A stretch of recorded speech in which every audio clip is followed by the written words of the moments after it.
So at the end here, we have 2 Jeeps and a tank. These are all from Transformers, which was directed by Michael Bay. And the tank looks pretty legit. Looks like a real tank. Something you might want to drive into battle, but if you did, you'd probably die, because it's made mostly of plastic and plywood. So a lot of our props, set pieces, picture cars, they're made out of those lightweight materials, plastic, plywood, fiberglass, things like that, for a couple of reasons. That tank was picked up and tossed around by Decepticons in the movie, so it was much easier to do those stunts with that lightweight version of a tank.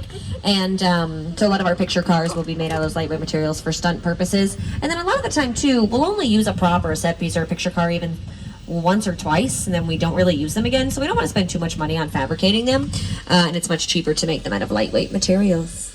We're heading into an area where you're going to see some more picture cars, you'll see a picture boat on your right-hand side, and you might even see some dinosaurs. Welcome to Jurassic Park.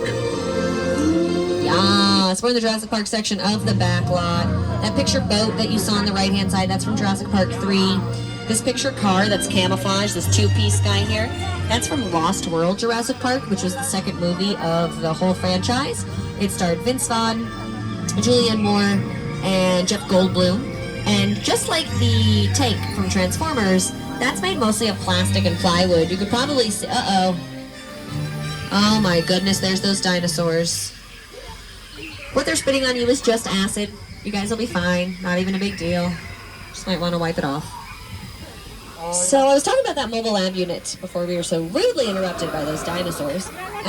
It was made out of lightweight materials, plastic, plywood, fiberglass. And you could kind of see the paint was like chipping off of the sides there because it's an older picture car at this point. But it was made with those lightweight materials because it was dangled over the side of a cliff in Lost World, Jurassic Park.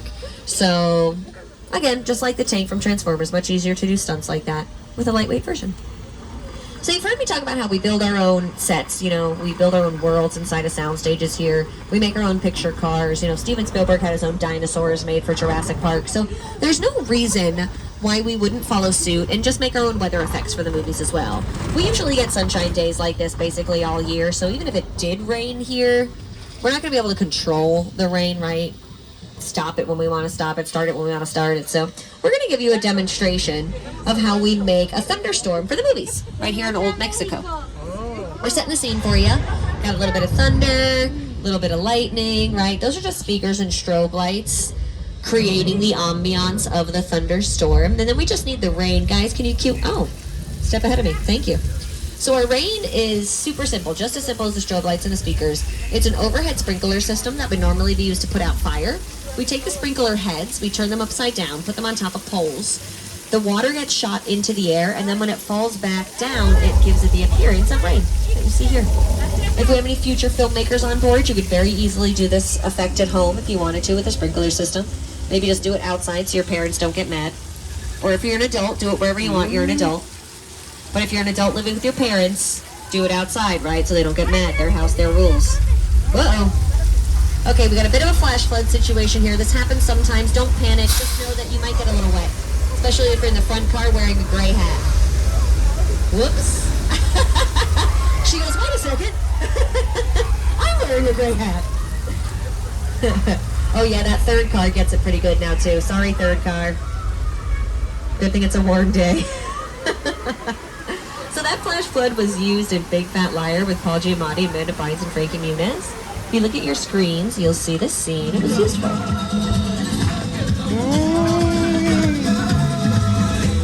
You can't outrun a wolf, kid!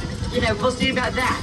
So you're about to see Paul Giamatti's stunt double get rocked by that same water effect that you just witnessed. Now, most actors, especially big actors, they have stunt doubles to do, you know, dangerous stunts in the movies because if the actor gets hurt, the whole movie has to go on pause. If the stunt double gets hurt, unfortunately, I hate to say it, they are replaceable, which is a big bummer.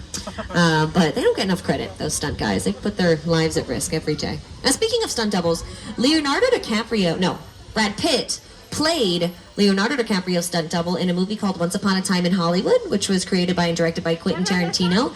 If you saw that movie, you saw these sets.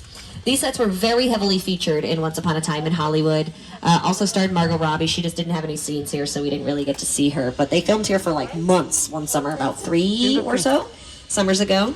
And these are what we call our Western sets. They're very old. They've been here for about 100 years.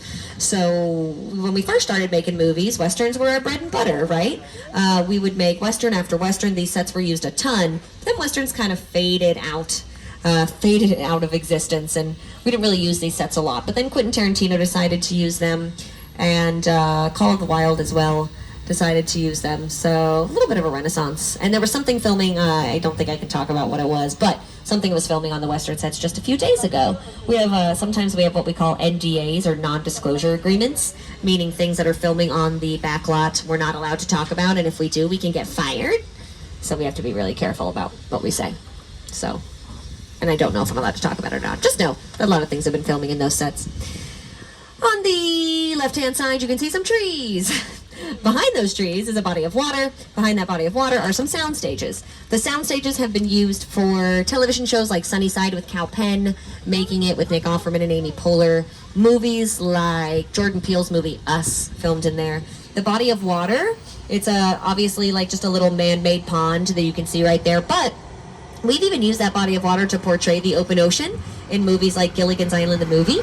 It was also the lagoon in The Creature from the Black Lagoon.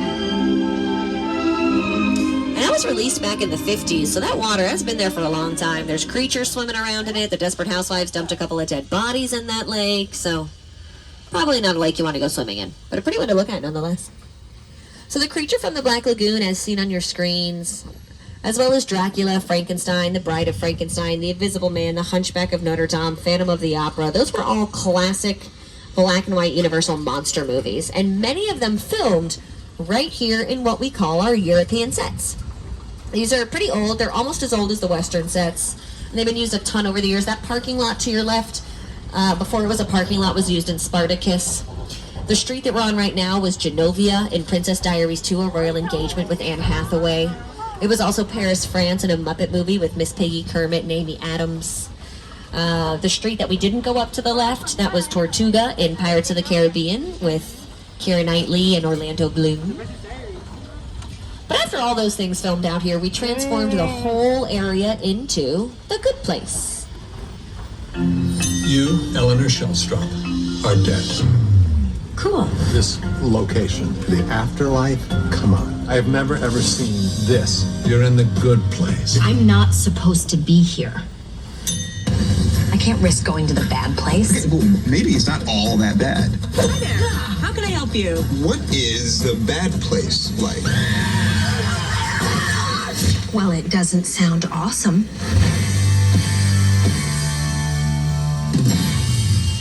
Bad Place does not sound awesome, you guys, but The Good Place is. I can guarantee you it. I've watched all the seasons, all the episodes. So good. I'm a big fan of Kristen Bell. Someday I will meet her. If you haven't watched The Good Place yet, you should give it a try. And by give it a try, I mean give it like a few episodes. It can be hard to get through the first episode of any television show. It's called the pilot episode, and they have to put so much information into it, it can feel a little heavy-handed. But once you get to like the second, third, fourth episode, they can like loosen up a little bit. That's when you start caring about the characters and the story, and that's when you get hooked. So we're heading into Soundstage 50 now. I've been talking a lot about sound stages on the tour. I wanted to show you the inside of one that has a complete set built in it and is dressed, meaning it's ready for when the director calls action. So this is obviously a subway from looking around. And if you read the signs that are around us, you can tell where we are, where this subway is located. A lot of the time, filmmakers will give us visual cues as opposed to audio cues or dialogue letting us know information about their movie or television show, right? So if you look around here, you're gonna, whoa. Plays in the California Tremor, don't worry about that, guys. If you look around, you're gonna read signs that let us know that we're in San Francisco. So, whoa, okay, all right. Looks like this might be a real fix. Do me a favor, stay seated, keep your arms, legs inside the vehicle, pull the record overhead if you have any sort of emergency, and there's very obvious earthquake. And don't panic, okay? Don't panic, you guys, we'll be fine. Okay, car 3 and 4, you can panic. There is a gas truck heading right towards you. Woof. Oh, good. And now it's on fire. Okay. Cool.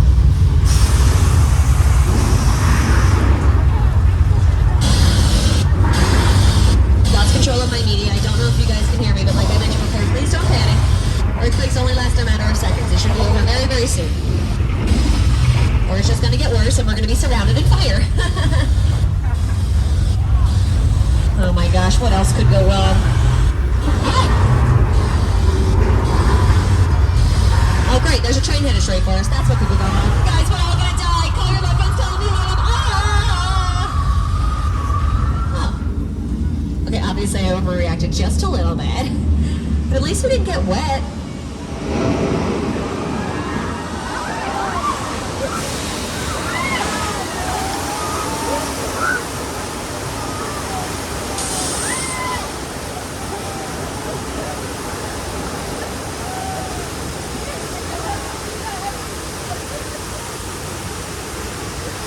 Oh my goodness. I got a little shaken up there. Woo. Just kidding, you guys. Obviously that was fake. I knew that earthquake was coming. Now looking around that soundstage, looking at all the practical effects, right, we all knew that was fake. The practical effects actually don't look super real in person, but if you use the right camera angles, a little bit of movie magic, we can make those practical effects look very real on film. If you take a look at your screens, you're going to see a scene from an episode of Bones, starring John Francis Daley, that filmed in that same exact soundstage just a few years ago. What's going on?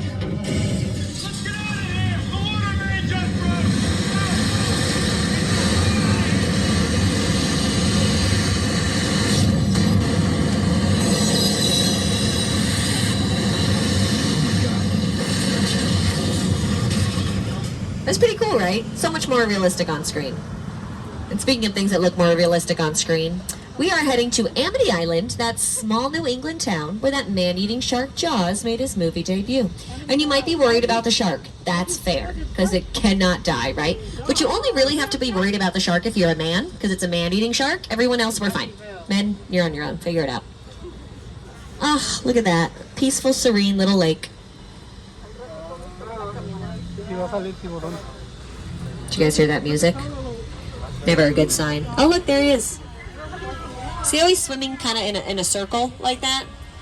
He usually only swims like that when he's looking for lunch. And he found it, I think. Hey, diver person. Hey, diver person, swim towards your... No, this is no time to blow bubbles. There's a shark in the water with you, and I don't want you to get hurt in front... Gross. Kids that read stuff in the water, that's just Kool-Aid. He spilled his Kool-Aid he was trying to drink underwater, so... It's my story and I'm sticking to it. Gladys is going to take us to a safe place, far, far away from the shark attack.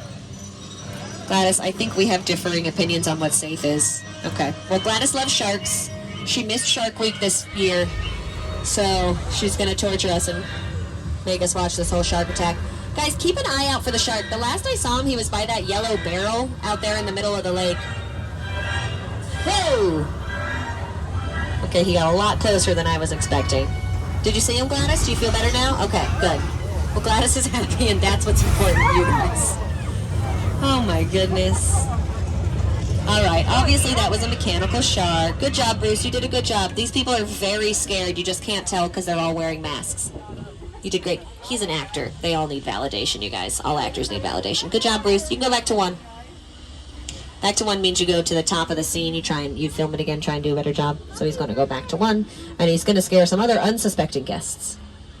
So you heard me call the shark Bruce. He is named after Steven Spielberg's sharks that he used for the filming of Jaws. Steven Spielberg had about 3 sharks that he used for the filming of Jaws, all named Bruce, and none of them worked. At least not as well as our shark does. So one of them sunk to the bottom of the ocean on the first day of filming. So that was exciting, I bet. They did film in the open ocean off the coast of Martha's Vineyard, which is on the east coast of the United States. My guess is because the water is warmer out there. The water's just way too cold out here. Yeah, so one of them sunk to the bottom of the ocean. The other 2 sharks, they actually caused so many problems during filming that the whole cast and crew nicknamed the production Flaws. That's a much maligned shark. The shark was frustrating. It didn't really work all the time. It didn't work hardly at all. Wherever you were on the island, you could hear the radio mics. They were always saying, the shark is not working. Repeat, the shark is not working. We just waited around. We just waited and waited and waited. The shark worked well enough. For a while there, I had the biggest of all time. So I really owe the shark a lot. Steven Spielberg really does owe that shark a lot. Jaws is what put him on the map as far as directing goes. And he's, in my opinion, one of the best filmmakers of our generation. And if you don't agree with me, you can fight me. I'm just kidding. You're entitled to your own opinion. Just know that if you don't agree with me, you're wrong. So So we're kind of in the residential area of our back lot right now. We have Elm Street there on the left, our chicken ranch here on the right-hand side. We have what we call Colonial Street, but you probably know as Wisteria Lane coming up on the left. So a lot of houses out here, and they're very popular filming locations. So Elm Street that we passed, that first house that was like yellow and green was used in To Kill a Mockingbird with Gregory Peck years ago. There was another house right next to it that was used in the Mindy Project, created and starring Mindy Kaling. Mindy Kaling also has a new television show that she's working on called Never Have I Ever. Maitreyi Ramakrishnan is one of the stars of that show. She is a newcomer, and she's so good. She's so good, you guys. She plays a teen in high school just trying to get by, trying to get through high school, which is probably one of the hardest times of life. And her crush, what's his name? Something Yoshida Hall. I don't know. Anyway, her crush in the show, also his house is on Elm Street, but her, Davy is the character's name, played by Maitreyi Ramakrishnan. Her house is on Colonial Street, which is where we are right now. It's actually this yellow house on the left-hand side here. So this is what we call a practical set, and that's one where you can film anywhere you'd like. The European sets that we drove through, the Western sets that we drove through, those are what we call exterior sets, where we'll film exterior scenes on a pretty big scale. So they won't fit inside of sound stages. And then we'll film interior scenes inside of the sound stages, right? So we have those two separate sets, but then every once in a while you have sets where you can film outside and inside, and those are what we call practical sets. And that's one of the only practical sets here on this street, on Colonial Street or Wisteria Lane from ABC's Desperate Housewives. The other practical set is just behind me and in front of you to the right-hand side here. This was Edie Britt's house in the show, played by Nicolette Sheridan in Desperate Housewives. Once Desperate Housewives ended, they completely remodeled this house, so it's basically unrecognizable. If you do know the show, you might not even recognize the house. And then they used the house for a television show called Abby's, which was a short-lived television show starring Natalie Morales, probably about 4 years ago. And it's another practical set. So they filmed inside of that set and outside. They also had a live studio audience in the backyard area, which was unprecedented. Usually if you have a live studio audience, you're going to be filming inside of a soundstage. So that was pretty cool to see. On your right-hand side, this gray house with the treehouse area, that backyard area that we're passing, was used in the series finale for Superstore, which we talked about earlier on in the tour with Ben Feldman and America Ferrera. We have the Leave It to Beaver house, not the television show, but the movie, here on the left-hand side, this green and stone house. And last but not least, this lilac house on the right-hand side. If you've ever watched the Munsters television show, that was 1313 Mockingbird Lane. It's a very, very old house. A lot of these sets are really, really old. They've been here for a very, very long time. Here are some examples of some other things that filmed right here on Colonial Street. Oh, wait, that might not be it. That's not what I want. Oh, gosh. It's been a long time since I've played this clip.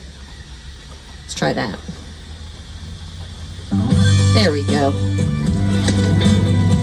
That's The Burbs with Tom Hanks. Casper with Christina Ricci. A lot of music videos filming out there. It's like one from Nelly and Kelly Rowland. Of course, Desperate Housewives. Terry Hatcher.